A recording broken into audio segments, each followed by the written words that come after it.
الحمد لله وكفى والصلاة والسلام على عباده الذين اصطفى أما بعد فأعوذ بالله من الشيطان الرجيم بسم الله الرحمن الرحيم وإذ قال ربك للملائكة إني جاعل في الأرض خليفة قالوا وتجعل فيها من يفسد فيها ويسفك الدماء ونحن نسبح بحمدك ونقدس لك قال إني أعلم ما لا تعلمون صدق الله العظيم رب اشرح لي صدري ويسر لي أمري واحلل عقدة من لساني يفقهوا قولي۔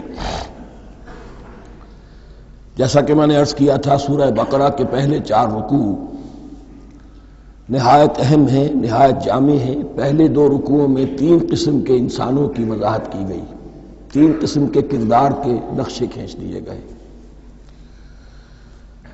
تیسرے رکوع میں قرآن مجید کی دعوت کا خلاصہ آ گیا، توحید فی العقیدہ، توحید فی العمل، یعنی عبادت اللہ کی، ایمان بالرسالت، قرآن مجید کو منزل من اللہ کلام ماننا۔ اس میں اگر شک ہے تو جو بھی چیلنج تھا، اگر واقعتاً تمہیں شک ہے، حقیقت میں شک نہیں ہے، لیکن جیسا کہ تم کہہ رہے ہو کہ تمہیں شک ہے تو کوشش کرو اس کے مقابلے کی ایک صورت بنانا ہو۔ پھر آخرت، جنت اور دوزخ، ان دونوں کا تذکرہ ہو گیا۔ پھر ایک خاص مسئلہ جو قرآن مجید کے اسلوب پر اعتراض کی شکل میں آیا کہ اس میں مچھر جیسی حقیر شے کا بھی تذکرہ ہے، اس کی حکمت بیان کر دی گئی کہ تشبیہ اور تمثیل میں ظاہر بات ہے کہ ممثل لہو اور ممثل بہی میں مناسبت چاہیے۔ جس چیز کے لیے تمثیل بیان کی جا رہی ہے، جس شے سے تمثیل بیان کی جا رہی ہے، ان میں مناسبت ہونی چاہیے، اس میں عظیم یا حقیر کا کوئی سوال نہیں۔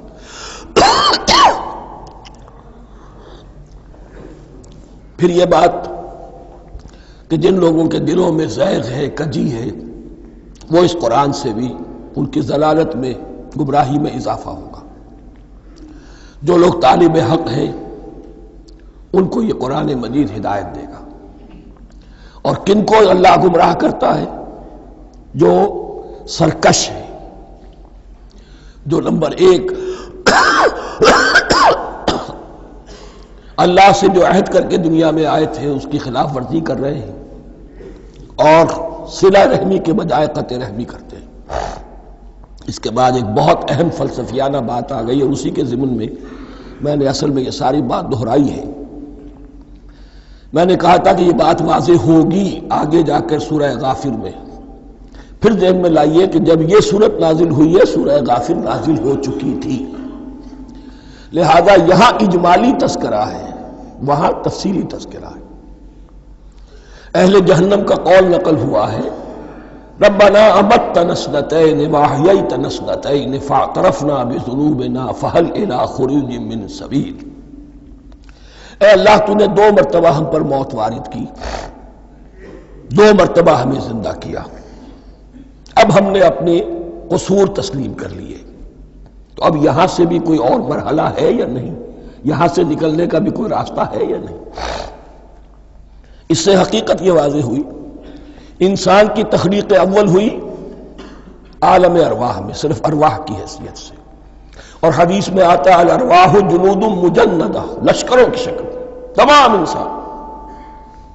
ان سے عہد لیا گیا الست بربکم قالوا بلی، پھر سلا دیا گیا ارواح کو۔ یہ گویا کہ پہلی موت تھی جو ہم گزار آئے۔ پھر عالم خلق کا مرحلہ آیا۔ عالم خلق میں یہ تناسل کے ذریعے سے رحم مادر میں جب ایک جنین تیار ہوتا ہے تو ایک حدیث ہے حضرت عبداللہ ابن مسعود سے، 4 مہینے کا جب جنین ہو جاتا ہے تو اس کے بعد وہ روح لا کر اس میں پھونک دی جاتی ہے۔ یہ گویا کہ احیاء اولا ہو گیا، پہلی مرتبہ کا زندہ کیا جانا، پہلی موت کی نیند سے جگا دیا گیا۔ اے تازہ واردان بساط ہوائے دل، اب ہم اس دنیا میں اس جسد کے ساتھ زندہ ہوئے، اب پھر موت آئے گی، جسد یہی چلا جائے گا جہاں سے آیا تھا، روح جہاں سے آئی تھی وہاں واپس جائے گی. ثم یمیتکم ثم یحییکم ثم الیہ ترجعون، پھر تمہیں اللہ کی طرف لوٹا دیا جائے گا. یہ ہے بہت گہرا نقطہ فلسفہ دین کا.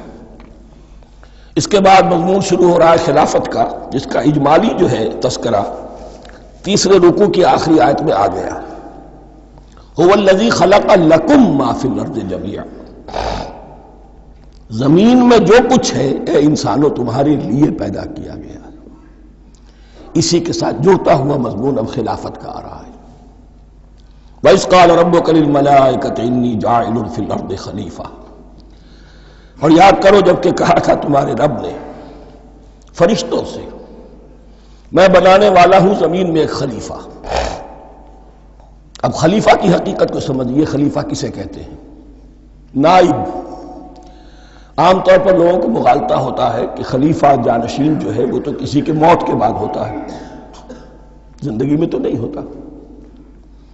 لیکن یہاں اصل میں ہمارے لیے بہت آسان ہے. انسان کی جو اصل حقیقت ہے اس دنیا میں، اس کو سمجھنے کے لیے یوں سمجھیے کہ ہم آج سے 50 سال پہلے انگریز کے غلام تھے.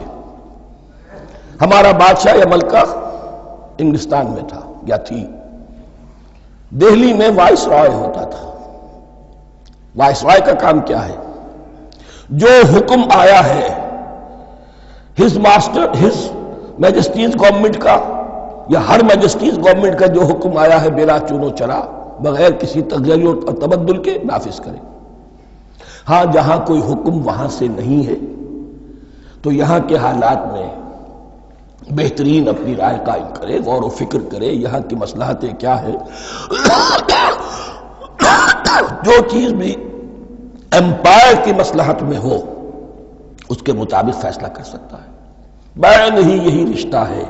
اللہ ہے لیکن اللہ نے اپنے آپ کو غیب کے پردے میں چھپا لیا ہے. زمین پر انسان ہے. اب انسان کا کام یہ ہے جو ہدایت آ رہی ہے اللہ کی طرف سے اس پر تو بے چون و چرا عمل کرے. جہاں کوئی ایکسپریس ہدایت نہیں ہے، کوئی واضح ہدایت نہیں ہے، وہاں اپنے بس ججمنٹ کو ایکسرسائز کرے. اسی کا نام اجتہاد ہے. غور و فکر کرے، سوچے، اور جو بات روح دین کے زیادہ سے زیادہ مطابقت رکھنے والی ہو اس کو اختیار کر لے. بین ہی یہی رشتہ ہے در حقیقت رشتہ خلافت کہ جو اللہ اور انسان کے مابین ہے. اب یہ جو دی گئی ہے یہ حیثیت تمام انسانوں کو دی گئی ہے. پوٹینشلی ہر انسان اللہ کا خلیفہ ہے. لیکن جو اللہ کا باغی ہو جائے، جو خود حاکمیت کا مدعی ہو گیا، گویا کہ وہ باغی ہے. اب اگر شاہ جہاں بادشاہ تھا، اس کا کوئی ولی عہد تھا، اور ولی عہد جو ہے صبر نہیں کر سکتا، اپنے باپ کی زندگی ہی میں بغاوت کر دیتا ہے، حکومت حاصل کرنا چاہتا ہے، تو اب وہ کیا ہے؟ واجب القتل ہے. جو لوگ بھی حاکمیت کے مدعی ہو گئے ویسے تو حقیقت واجب القتل ہے، لیکن دنیا میں مہلت دی ہے اللہ نے. یہ دار الامتحان ہے. فوراً قتل نہیں کرتا، فوراً ختم نہیں کرتا. وَلَوْلَا كَلِمَةٌ سَبَقَتْ مِنْ رَبِّكَ إِلَىٰ أَجَلٍ مُّسَمًّى لَقُضِيَ بَيْنَهُمْ، اگر یہ پہلے بات طے نہ ہو چکی ہوتی، ایک وقت معین تک کے لیے انہیں مہلت اللہ نے نہ دی ہوتی تو اللہ فیصلہ چکا دیتا. لیکن مہلت دی ہے. لیکن کم سے کم اتنی سزا ملتی ہے کہ اب وہ خلافت کے حق سے محروم کر دیے گئے. گویا کہ اب خلافت دنیا میں ہوگی خلافت المسلمین. صرف وہی شخص کہ جو اللہ کو مانے اپنا حاکم مطلق، وہ خلافت کا اہل ہے. تو یہ چند باتیں خلافت کی اصل حقیقت کے ضمن میں یہیں پر سمجھ لیجیے. وَإِذْ قَالَ رَبُّكَ لِلْمَلَائِكَةِ إِنِّي جَاعِلٌ فِي الْأَرْضِ خَلِيفَةً قَالُوا وَتَجْعَلُ فِيهَا مَن يُفْسِدُ فِيهَا وَيَسْفِكُ الدِّمَاءَ وَنَحْنُ نُسَبِّحُ بِحَمْدِكَ وَنُقَدِّسُ لَكَ. اور یاد کرو جب کہ تمہارے رب نے کہا تھا فرشتوں سے کہ میں زمین میں خلیفہ بنانے والا ہوں، تو انہوں نے کہا کہ کیا تو بنائے گا اس میں جو فساد مچائے گا اس میں اور خوریزی کرے گا. وَنَحْنُ نُسَبِّحُ بِحَمْدِكَ وَنُقَدِّسُ لَكَ، ہم آپ کی تسبیح اور تحمید اور آپ کی تقدیس میں لگے ہوئے ہیں. قَالَ إِنِّي أَعْلَمُ مَا لَا تَعْلَمُونَ، فرمایا میں جانتا ہوں جو تم نہیں جانتے. اب یہاں سوال پیدا ہوتا ہے کہ فرشتوں کو یہ گمان کیسے ہوا یا یہ خیال کیسے ہوا؟ دو رائے ہیں اس میں۔ ایک تو یہ کہ انسان کی تخلیق سے پہلے اس دنیا میں جنات تھے اور انہیں بھی کچھ اللہ نے تھوڑا سا اختیار دیا تھا اور انہوں نے یہاں فساد مچایا۔ انہی پر قیاس کرتے ہوئے فرشتوں نے سمجھا کہ انسان بھی پھر زمین میں فساد مچائے گا، خوریزی کرے گا۔ ایک دوسری اصولی بات یہ کہی گئی ہے کہ خلافت کا لفظ جب استعمال ہوا تو اس کے معنی ہے کہ کوئی نہ کوئی اختیار بھی ملے گا۔ جنات کے بارے میں خلافت کا لفظ کہیں نہیں آیا، انسان کے بارے میں آ رہا ہے۔ خلیفہ بالکل بے اختیار نہیں ہوتا، جیسا کہ میں نے عرض کیا، جہاں واضح حکم ہے تو اس کی تو تنفیذ، جہاں نہیں ہے وہاں اپنی رائے سے جتنا بھی بہتر سے بہتر سوچ سکتا ہو انسان رائے قائم کرے۔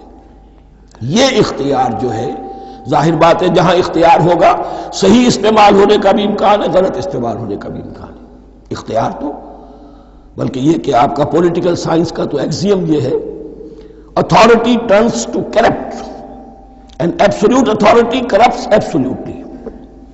تو ٹینڈنسی کرپشن کی ہوتی ہے اختیار کے اندر۔ اس بنا پر انہوں نے قیاس کیا کہ اس میں فساد ہوگا، خوریزی ہوگی۔ اللہ تعالیٰ نے فرمایا اپنی حکمتوں سے میں خود واقف ہوں، میں کیوں بنا رہا ہوں یہ میں جانتا ہوں، تم نہیں جانتے۔ وَعَلَّمَ آدَمَ الْأَسْمَاءَ كُلَّهَا، اور اللہ نے سکھا دیے آدم کو تمام کے تمام نام۔ اب اس میں بھی ایک رائے تو یہ ہے، بلکہ اس میں تقریباً اجماع ہے مفسرین کا، کہ اس سے مراد ہے تمام اشیاء کے نام، اور تمام اشیاء کے نام سے مراد ہے ان کی حقیقت کا علم۔ ہیومن نالج جو ہے، اگر آپ اس کا تجزیہ کریں گے تو وہ یہی ہے کہ انسان ایک چیز کو پہچانتا ہے، پھر اس کے لیے ایک نام رکھتا ہے یا کوئی ٹرم اس کے لیے قائم کرتا ہے۔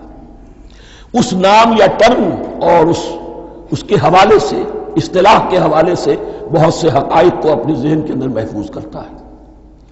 تو گویا کہ ان علمہ آدم الاسماء کلہا، تمام نام سکھا دیے کل مادی کائنات کے اندر جو کچھ وجود میں آنے والا تھا، ان سب کی حقیقت سے پوٹینشلی حضرت آدم کو آگاہ کر دیا۔ یہ پوٹینشل علم ہے، ہیومن نالج، جو ایکوائرڈ نالج ہے، جو انسان کو سم اور بسم اور اپنے اس دماغ کے کمپیوٹر کے ذریعے سے حاصل ہوتا ہے۔